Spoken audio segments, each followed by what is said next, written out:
Black holes are fascinating phenomena that capture our imaginations much the same way they capture every particle within their reach. The massive gravitational pull of a black hole is so strong that not even light can escape it.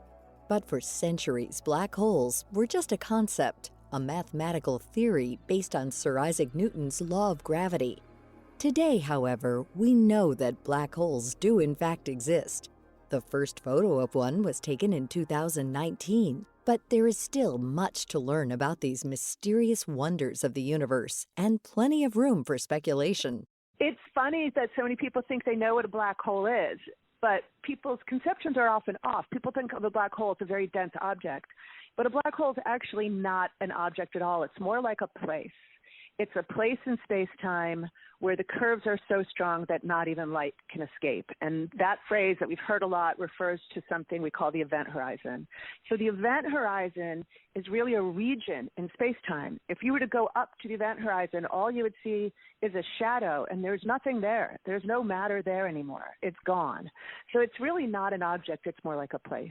That's Janna Levin, a professor of physics and astronomy at Barnard College of Columbia University.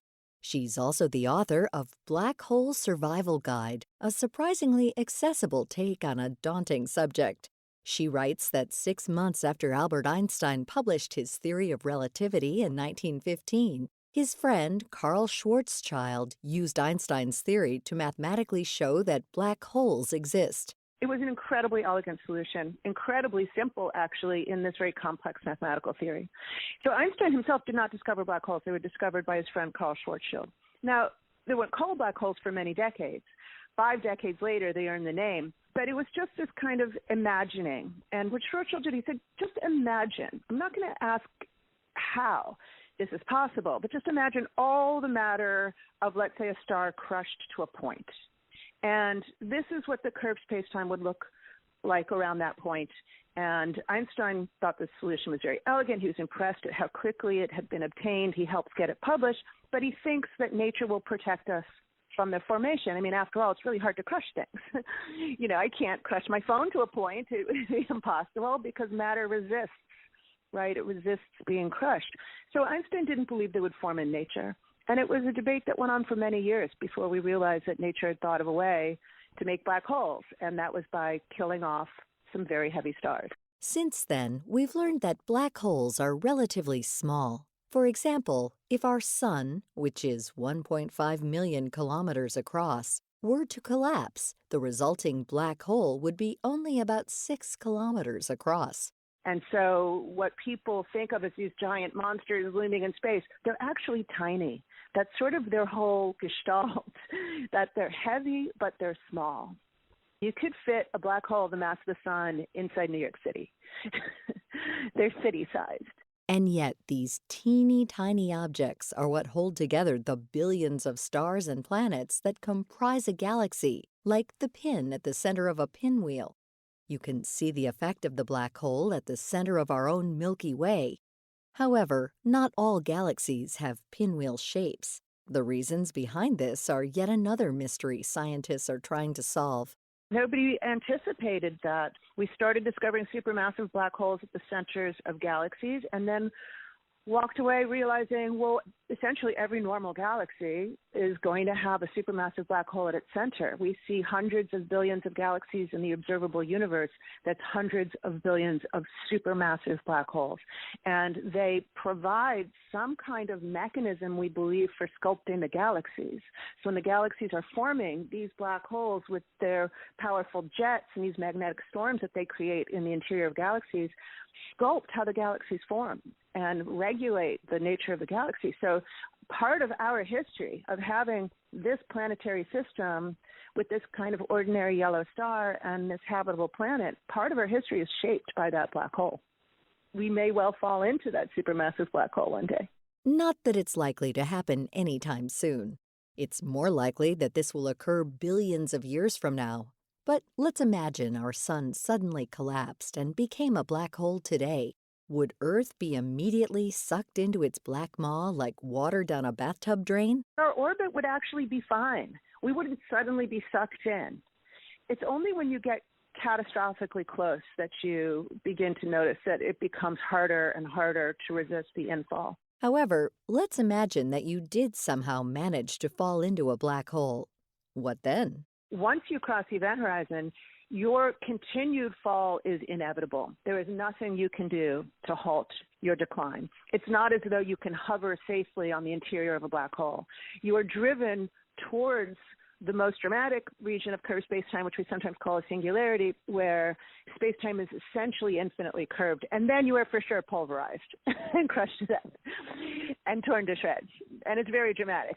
But whether that's your definite fate is something that even Sir Roger, in his paper in 1965, as soon as he proved this, he said, well, maybe singularities aren't real. Maybe with quantum mechanics, they'll go away.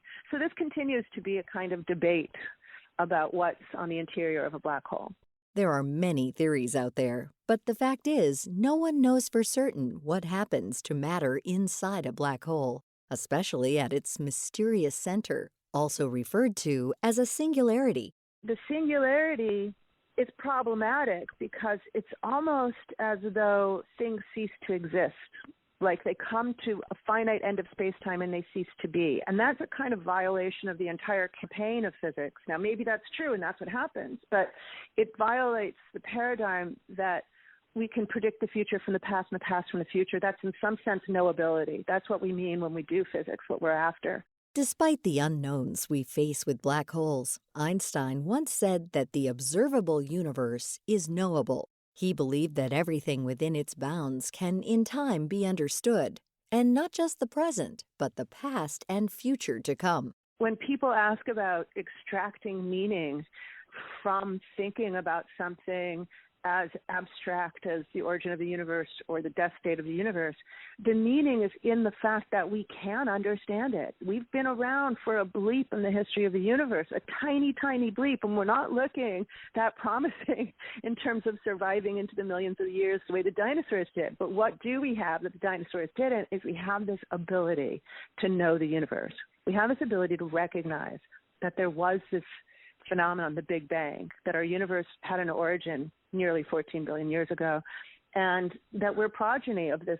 Even today, there's still a lot scientists don't know about black holes. Questions like, is an object that falls in gone forever? How many black holes exist across the Milky Way? Why do these objects seem to be tied to specific galaxies? It's these questions and more that astrophysicists are still working to understand.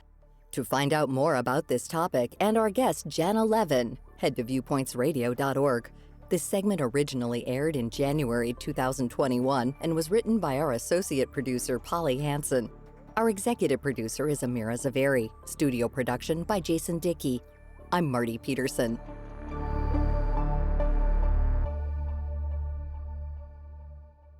Coming up next week. Tune out the voices, the naysayers, the gatekeepers, those who tell you that you don't belong, because you do, and we need you. Fostering the next generation of scientists. Then, just being angry, facetiously, I was like, I'll run a marathon. He laughed at me, told me that's the most dumbest thing he heard in all the years of practicing medicine.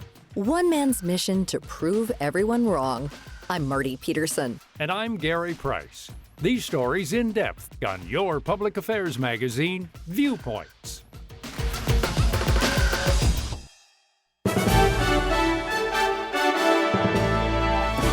And that's Viewpoints for this week. Follow us on Twitter, Facebook, and Instagram to learn more about upcoming shows and find a library of past programs on Apple Podcasts, Google Play, and Spotify. Plus, you'll always find previous segments and more information about our guests at viewpointsradio.org. Join us again next week for another edition of Viewpoints.